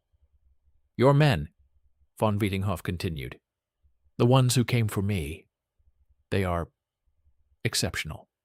I have fought in 2 wars. I have seen brave men and skilled men. But I have never seen anything like what they did. They walked through hell to find me, and they carried me back through that same hell when it would have been easier to let me die." He paused, choosing his words carefully. "I do not expect mercy. I do not expect kindness. I am a prisoner, and I will accept whatever fate awaits me. But I wanted you to know what they did, what he did." He nodded toward Gromov. "That man is a hero, not for capturing me, for bringing me back alive, for refusing to let me die. That takes a kind of strength that most men do not possess." Fyorov looked at Gromov. His face was still unreadable, but something moved behind his eyes. "Get some rest, Captain," he said. "That's an order." Gromov nodded. He swung himself out of the room, past Fyorov, past the guard, down the corridor toward the room where his men waited. Behind him, he heard Fyorov's voice, low and quiet, speaking to the general. He did not hear the words. He did not need to. They buried Sorokin that afternoon. The cemetery was a small patch of frozen ground behind the farmhouse, already dotted with fresh graves, wooden crosses marking the men who had died in the days since the offensive began. A priest stood by the hole in the ground, his breath clouding as he read the words, his voice thin and tired. Gromov stood at the edge of the grave, leaning on his crutches, his bandaged feet hidden in felt boots someone had found for him. Beside him stood the others, the 7 who had survived, their faces carved from stone. And Sorokin's body lay in a rough, wooden coffin, his hands folded on his chest, his eyes closed, his face peaceful in a way it had never been in life. His boots were on his feet, both of them, laced properly. Fyorov stood on the other side of the grave, his head bowed, his lips moving silently. He had kept his promise.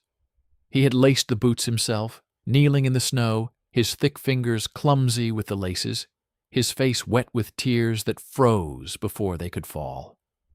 The priest finished. The coffin was lowered. Dirt fell on wood, a sound like rain. Gromov looked at his men. Yegorov, his bandaged hand hidden in his pocket. Kuznetsov, his eyes on the grave, his sniper's stillness deeper than ever. Petrov, thick and solid, a rock in the stream of grief. Markov, thin and frail, his spectacles fogged. Volkov, the cheerful one, not cheerful now. Orlov, the simple one, crying openly, unashamed. And Morozov. The boy stood apart from the others, his arm in a sling, his face different. The fear was gone. The trembling was gone. In their place was something hard, something finished, something that had been forged in the fire of the past days. He looked at the grave, and then he looked at Gromov, and something passed between them. Understanding, respect, the bond of men who have walked through hell together. The service ended. The men dispersed, drifting back toward the farmhouse, toward the warmth, toward the next mission that would surely come. Gromov stayed. He stood at the grave long after the others had left, long after the priest had gone, long after Fyodorov had touched his shoulder and walked away. He stood there in the cold, leaning on his crutches, looking down at the fresh earth that covered his friend. Sorokin's boots, laced properly. He thought about that, about the small things, about the details that mattered, about the difference between a man who died with his boots unlaced and a man who died with them tied. He thought about the general, warm in his bed, waiting for whatever came next. He thought about the information, flowing through the Soviet lines, changing the shape of the battle. He thought about the thousands of men who would live because of what they had done. He thought about Morozov's face, the fear gone, replaced by something harder. He thought about Yegorov's fingers, frozen in black. He thought about all the small prices they had paid, all the pieces of themselves they had left behind in that frozen forest.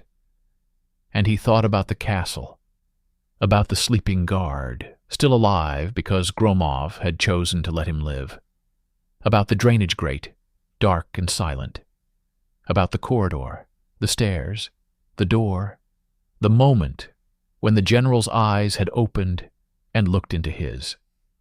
It was over. They had done it.